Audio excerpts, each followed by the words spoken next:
আমাদের কাছে প্রচুর এরকম কমেন্ট আসে যে হ্যাঁ তোমাদের ভিডিও দেখে ভালোবাসার মনও বুঝেছি, তোমাদের দেখে নিজের ভালোবাসার মানুষকে মিস করেছি। এমনকি এটা হয়েছে নিজে তোমরা হয়তো তোমার গার্লফ্রেন্ডের সঙ্গে ঝামেলা হয়েছে বা নিজের লাইফ পার্টনারের সঙ্গে ঝামেলা হয়েছে, তোমরা আমাদের ভিডিওটা দেখার পরে তোমরা নিজের পার্টনারকে মিস করো। ঠিক এতটা হেগে দিয়েছো। এদের ভিডিও দেখে প্রেম শেখা আর জনি সিংস এর ভিডিও দেখে রোম্যান্স করা দুটোই সমান। এই দেখ, এটা হচ্ছে নর্মাল মোড, এটা হচ্ছে অ্যাক্টিভ মোড। আগের ভিডিওটা নর্মাল মোডে করেছি আর এই ভিডিওটা অ্যাক্টিভ মোডে করব।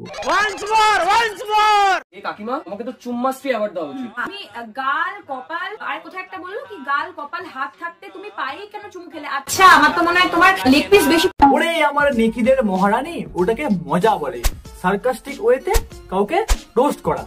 ওটাকে ভাই পার্সোনালি নিয়ে ভাই স্ট্রাইক স্ট্রাইক স্ট্রাইক, তিনটে পরপর স্ট্রাইক। চ্যানেলটা ডিলিট হয়ে যাবে কারণ তিথি তুষার পর পর আমার চ্যানেলে অনেকগুলো স্ট্রাইক মেরেছে। তুমি কি ভাত দিয়ে স্ট্রাইক মেখে খাও? ও তুমি তো আবার ইম্যাচিওর, স্যারালাক্স দিয়ে গুলে খাও হয়তো। আর সারাক্ষণ একটা রোস্টারের সঙ্গে ঘুরে নিজেই একটা ছোট্ট মজা নিতে পারে না। এই ভিডিও করা ছেড়ে জেফারের শাড়ির দোকানের দারোয়ান হয়ে যায়। তো 3 দিন আগে ছোট্ট ছেলে তার কমিউনিটি ট্যাবে একটা পোস্ট করে, কন্ট্রোভার্সি দেখছি, সময় মতন আসবো, চাপ নিস না। ভাই চাপটা কে নিচ্ছে? তিথি আর তুষার নাকি তুমি? আর নাকি লাপাতা লেডিস এর দ্বিতীয় ভার্সন আসছে, লাপাতা ছোট্ট ছেলে। কোথায় তুমি? তোমার তো দুটো প্রিয় বন্ধু ইউটিউবে হাত দিয়েছে, একটু জল দিয়ে ধুয়ে দাও, এর সাথে একটু স্প্রে আনো, বহুত গন্ধ ছাড়ছে। গালাগালি মারবো, একে নিয়ে কটা খিস্তি মারবো, একে একটু নেকা বলবো, একে একটু নেকি বলবো, একটু ডাউন করার চেষ্টা করব। আচ্ছা এই যে নেকা নেকি তিথির কথাবার্তা একটু নেকামো। হ্যাঁ ভাই যে নেকা তাকে তো নেকাই বলবে, যেমন আমি রোগা আমাকে রোগা বলে, আমাকে কেউ মোটা বলবে না, যে মোটা তাকে মোটা বলে। আর এর থেকে নেকা মেয়ে পুরো ইউটিউব জুড়ে আর একটাও নেই। পিম্পল কেন? মুখে কোনো গ্লো নেই। ये मजबूर हैं पर आप नहीं, बीटेक्स मलहम। তো আজকে আমরা বানাবো তিথি আর তুষারের ভিডিও। অনেকখানি নেকামো, অনেকখানি কুরকুরানি, অনেকখানি মেকআপ, অনেকখানি ইমেজের কথাবার্তা, একটুখানি বালবিছি দিয়ে একটু নাড়াবো, নাড়িয়েই রেডি আমাদের তিথি আর তুষারের ভিডিও।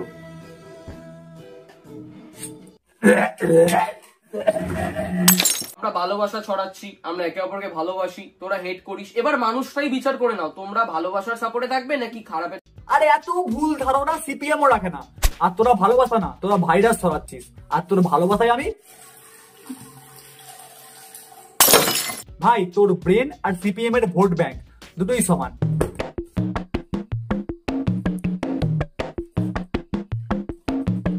দুটোই ফাঁকা। আমাদের নিয়ে রোস্ট করে, তাদেরকে নিয়ে একটাই কথা বলবো, মানে বলবো কি তোমাদের কাছে আমরা করে যাও, আমাদের কোনো আপত্তি নেই তাতে। এত কিছু বলো না, শুধু বলো যে লটস অফ লাভ ফ্রম আস। এতই যখন লটস অফ লাভ, তাহলে কি স্ট্রাইকটা তোমার বাজলো তোমার আলোর বেনু? বড় হারামি হো বেটা। সোশ্যাল মিডিয়ায় থাকতে গেলে একটু ক্রিটিসিজম নিতেই হবে, তার জন্য কোনো মানুষ রোস্টিং করলেও আমরা অত বেশি গায়ে লাগাই না। আমরা এর আগেও বলেছি, আমাদের রেগুলার ভিডিও ফলো করো, তারা জানো যে আমাদের নিয়ে বলো আমরা সবকিছু মেনে নেবো, আমাদের মা বাবাকে নিয়ে কোনো খারাপ মন্তব্য করা যাবে না। আরে ভাই আগে এটাকে জেলে পড়ো, প্রত্যেক দিন লজিকের পুরো পেছন মারছে। আরে ভাই তুই যাকে যাকে ভিডিওর মধ্যে আনছিস সবাইকে তো পাবলিক প্ল্যাটফর্মে দেখতে পাচ্ছে, এবার যাই রোস্ট করছে সে তো আর দেখে দেখে করবে না কে কাকে করছে। রোস্ট মজার ছলে করেছে ভাই, এতটাও সিরিয়াস হওয়ার কিছু প্রয়োজন ছিল না। এটা কাছের জিনিস ভাই, লজিক বার করতে হলে মাথা দিয়ে বার কর, পেছন দিয়ে না। ও তোর তো ব্রেনটাই পেছনে। এরাই আবার গর্ব করে বলে এরা নাকি কোনো রোস্টারের জন্য ভাইরাল হয় না। বলতে থাকে যে আমরা নাকি রোস্টিং এর জন্য ভাইরাল হয়েছে। হাসালে বন্ধু, যারা আমাদের প্রথম থেকে পাশে আছে বা আমাদের ফলো করে তারাই জানে প্রথম আমাদের ভিডিও ভাইরাল হয় ইনস্টাগ্রামে একটা রিল, যেটা হচ্ছে কি গান জানো? কিন্তু একটা গান। আরে আরে নামটা মনে পড়ছে না, কি জানো ছিল?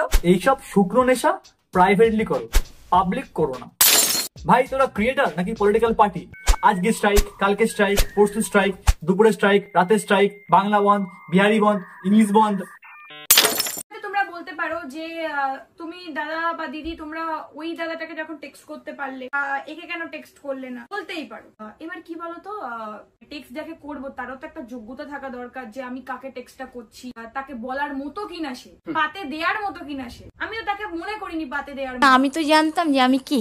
এইটাকে বাংলায় বলে চাইনিজ অহংকার।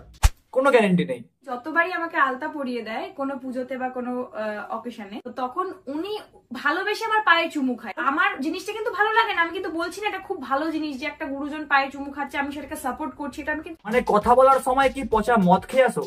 একটা ভিডিও তোমার ভালো লাগে না, তুমি এন্টারটেইন করো না, কিন্তু না ওই ভিডিওটাই হাইলাইট করে ব্যাকগ্রাউন্ড মিউজিক দিয়ে পোস্ট করবো। মানে একটা ভিডিও যদি আমি দেখি আমার ক্লিভেজ দেখা যাচ্ছে, যদিও বা নেই, ধরে নাও বাই চান্স আমার ক্লিভেজ আছে, আর যদি একটা ভিডিও আমি দেখতে পাই আমার ক্লিভেজটা দেখা যাচ্ছে, আমি কি ভিডিওটা আপলোড করবো? করবো না, আমি রিটেক নেব, অন্য ভিডিও আপলোড করবো। কিন্তু আমাদের তিথি আর তুষার পায়ে চুমু খাওয়ার ভিডিও ছাড়লে জানি ভিউজ আসবে, তাই আপলোড করবো। দেখো শেষে একটাই কথা বলবো, স্ট্রাইক হচ্ছে একটা ইউটিউবারের কাছে লাইফ লাইন। 90 দিনের মধ্যে 3টে স্ট্রাইক পড়লে একটা চ্যানেলটা থাকে না, সেটা 1000 হোক কিংবা 1 মিলিয়ন, কারোর বাবার ক্ষমতা নেই চ্যানেলটা ফিরিয়ে আনার। তিথি আর তুষার অংশুর চ্যানেলে 3টে স্ট্রাইক মারে পর। ওরা অ্যাটলিস্ট ওকে বলতে পারতো যে ভিডিওটা রিমুভ করে দেওয়ার জন্য, কিন্তু ওরা এইসব কিছু না করে ডাইরেক্ট ওকে স্ট্রাইক মেরে দেয়। তাই তোমরাই বলো কমেন্টে কে ঠিক কে ভুল। আর যদি নতুন হও তাহলে প্লিজ সাবস্ক্রাইব করে বেলটা টিপে দাও।